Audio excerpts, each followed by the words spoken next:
Hello there and a warm welcome to Alumba Television. My name is Angel Lady, and like we always do, bring you gist what's trending, what's making news, and then we'll give you a rundown of the news for the day. Of course, we'll also share our screen for you to see the reaction of Nigerians on our stories. And today we have a story on Nigeria, a failed state. This has been said by the New York Financial Times that Nigeria is at the brink of becoming a failed state, and we'll look at a special report on that, and then we'll head over to the response of Nigerians on that story. So stay right here, and do not forget you can follow Elumba Television on Instagram, also like our Facebook page, and come right here to YouTube and hit the subscribe button so that you will first get to know when we come here live with our stories for you. Okay, so a look at the report, a special report from Alumba site that is at www.elumba.com. The story reads: an internationally acclaimed news media, the Financial Times, has warned that Nigeria is fast becoming a failed state unless some drastic measures are taken. This was contained in a Financial Times report published on Tuesday, December 22nd, 2020, reproduced below. More than 300 Nigerian schoolboys were reunited with their families last weekend, days after they had been abducted by kidnappers from their dormitory in the country's northwest. The kidnapping revived memories of the 276 Chibok schoolgirls abducted in Borno State in 2014. Just as then, Boko Haram, the militant Islamic group, claimed responsibility. The government insists no ransom was paid. Skepticism is warranted. In a country going backwards economically, carjacking, kidnapping, and banditry are among Nigeria's rare growth industries. Just as the boys were going home, Nigerian pirates abducted 6 Ukrainian sailors off the coast. The definition of a failed state is one where the government is no longer in control. By this yardstick, Africa's most populous country is teetering on the brink. President Muhammadu Buhari in 2015 pronounced Boko Haram technically defeated. That has proved fanciful. Boko Haram has remained an ever-present threat. If the latest kidnapping turns out to be its work, it will mark the spread of the terrorist group from its northeastern base. Even if the mass abduction was carried out by ordinary bandits, as now looks possible, it underlines the fact that chronic criminality and violence, deadly clashes between herders and settled farmers have spread to most parts of Nigeria. In the oil-rich but impoverished Niger Delta region, extortion from the sabotage of pipelines is legendary. Extortion is a potent symbol for a state whose modus operandi is the extraction of oil revenue from central coffers to pay for a bloated, ruinously inefficient political elite. Security is not the only area where the state is failing.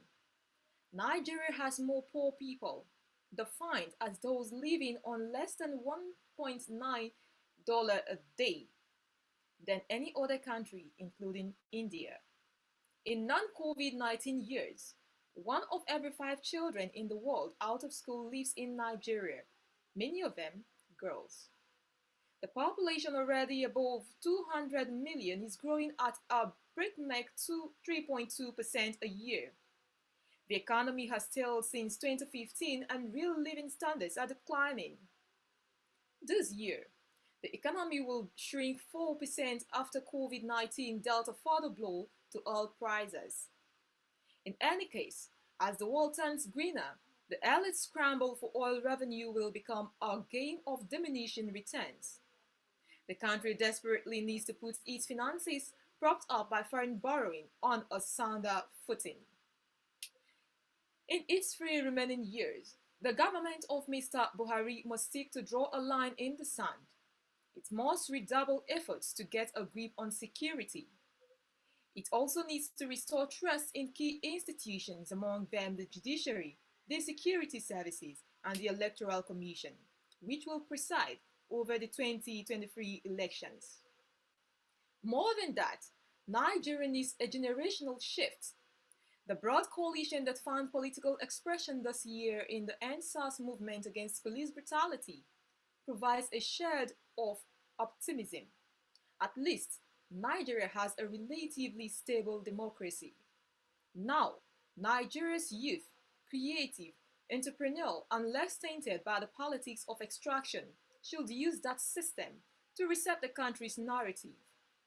A new slam dunk state, ideally one with fewer bankrupt regional assemblies, must concentrate on the basics: security, health, education, power, and roads. With those public goods in place, Nigeria's young people are more than capable of turning the country round. At the present trajectory, the population will double to 400 million by 2050. If nothing is done, long before then, Nigeria will become a problem far too big for the world to ignore. And that's the special report on Nigeria fast becoming a failed state. Now let's look at the response of Nigerians concerning that story.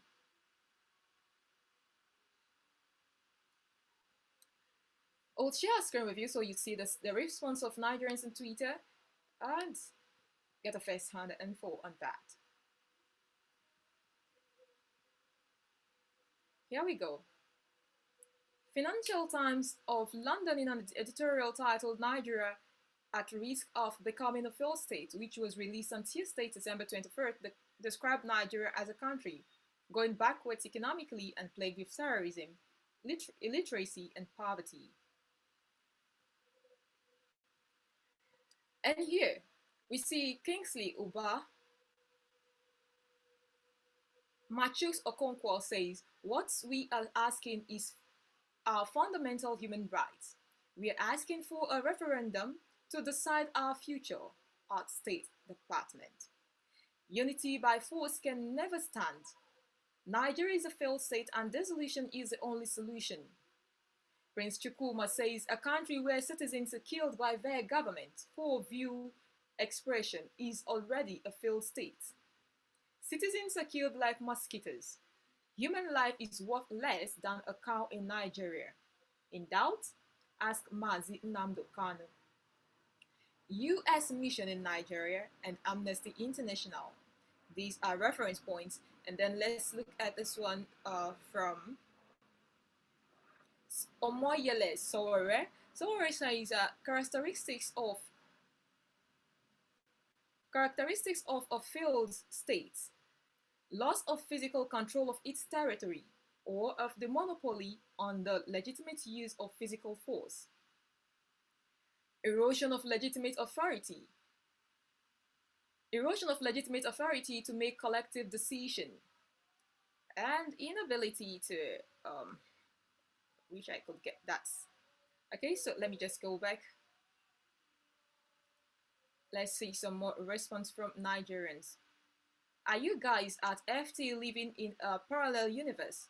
Nigeria is already a failed state with an extremely incompetent, clueless, and an absentee president. Tamara White says Nigeria needs a generational shift. The broad coalition that found political expression this year in the #EndSARS movement against police brutality provides a shared optimism.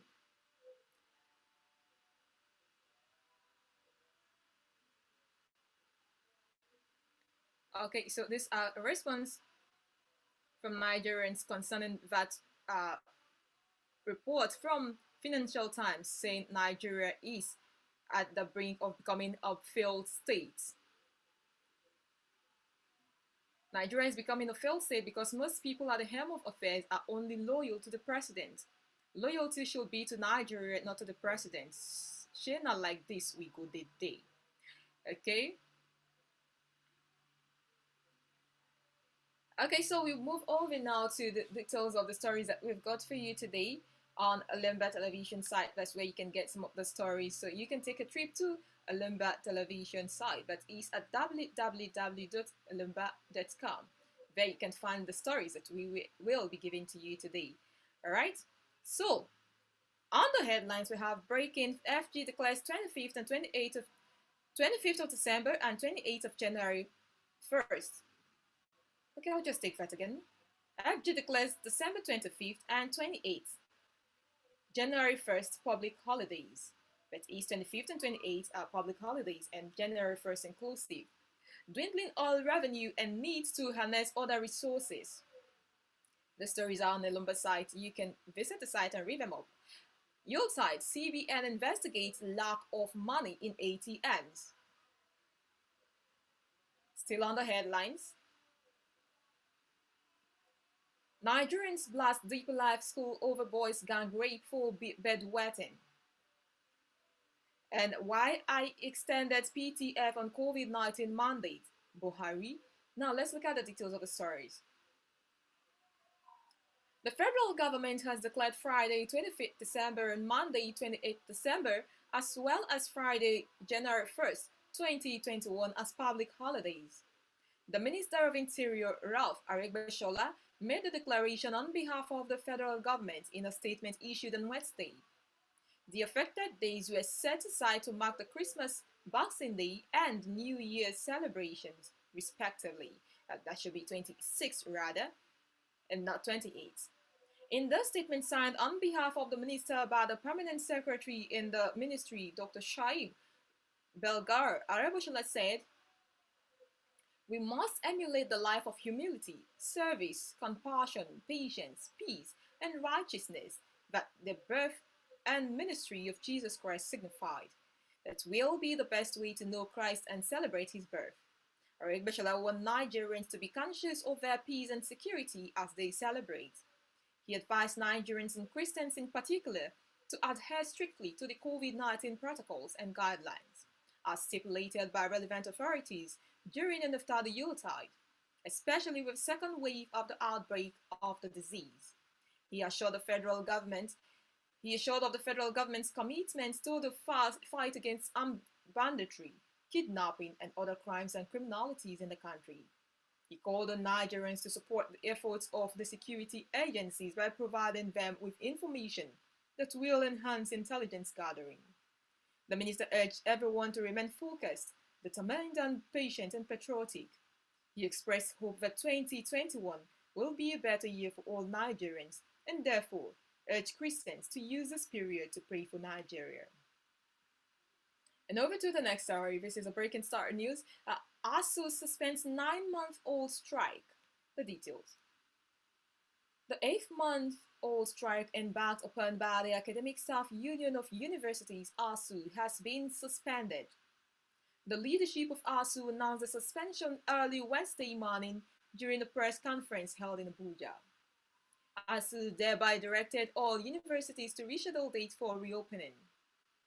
ASUU and the federal government have finally reached an agreement and school are to resume in January 2021. The ASUU leadership therefore advised lecturers and students to return to their different institutions. And we go over to the next story. Airpeace. Airpeace raises alarm, says fake reps defrauding customers.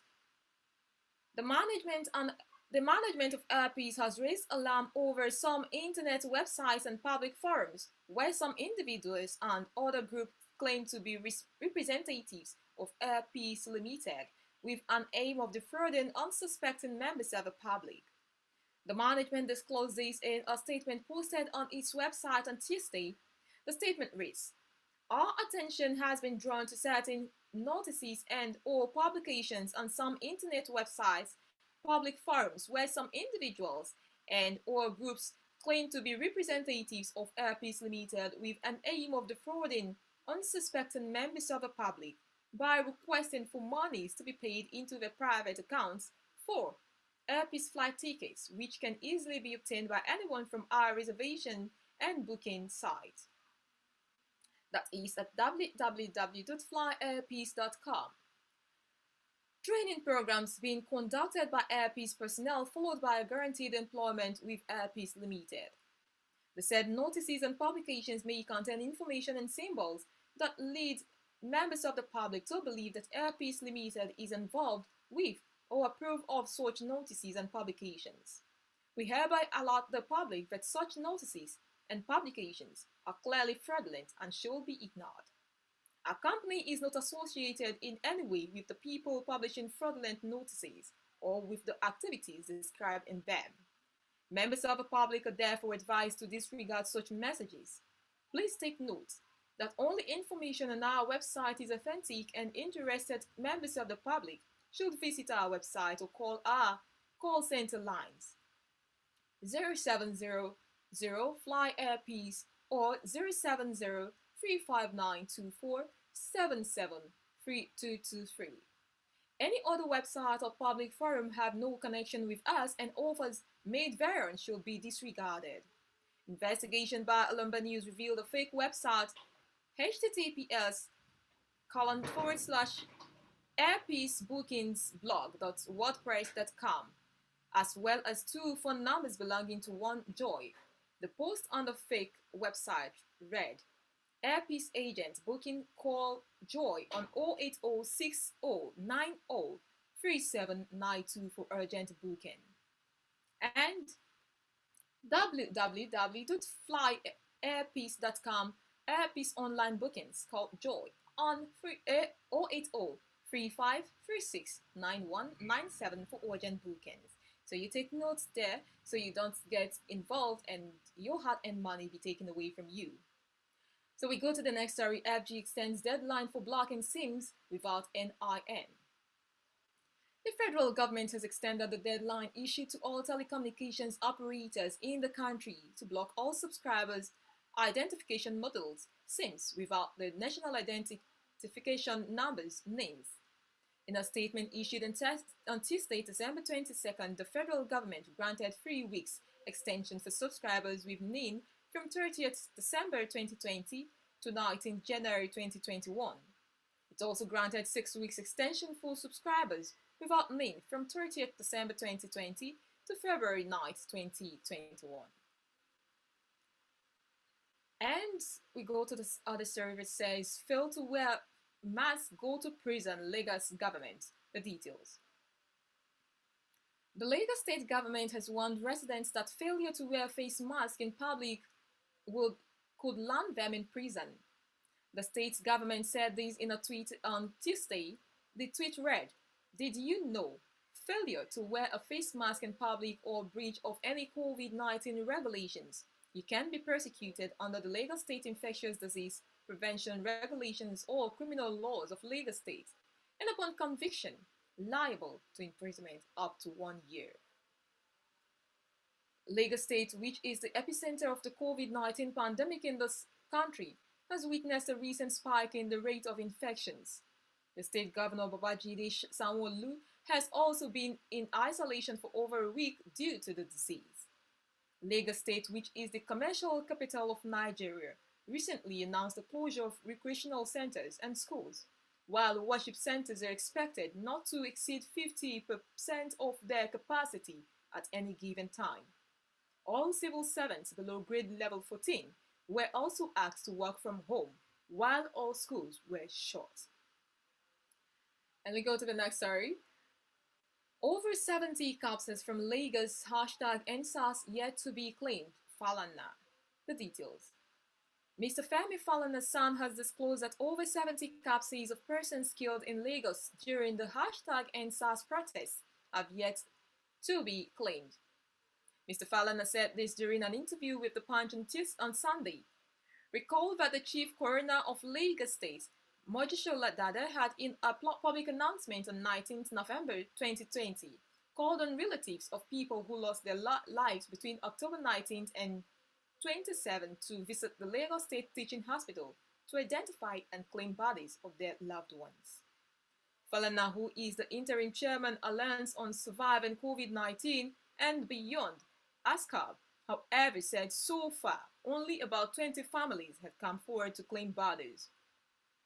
The ASCAB chairman added that many people did not know that their relatives had been killed, while some others might have left the matter to God.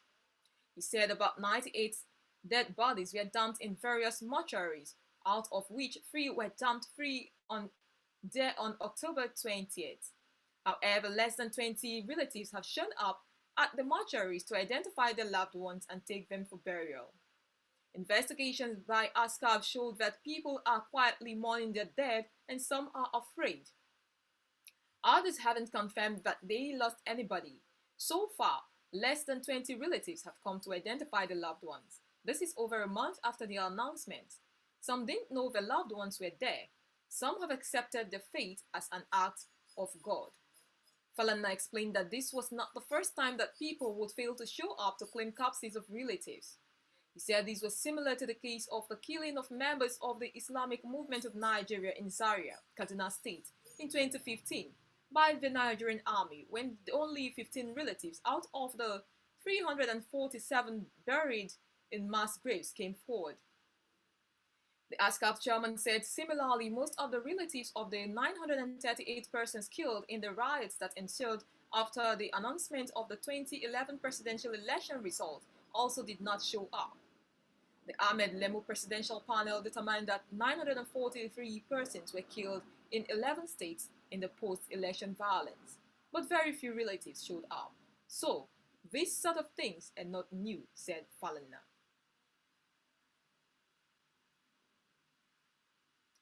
And that's what we have for you today on Elumba Television. I'd like to say thank you so much. But before we leave here, a quick one. Visit our website at www.elumba.com. You'd get special reports and press release, analyses, and of course, politics all in that site. And you can also hit the subscribe button on our YouTube channel so that you get notified when we come on with the news. And also go to our Instagram page and like Elumba Television. Like our Facebook page as well. And from me to you, I'll say thank you so much for listening and have yourself a splendid Yuletide season. Bye now.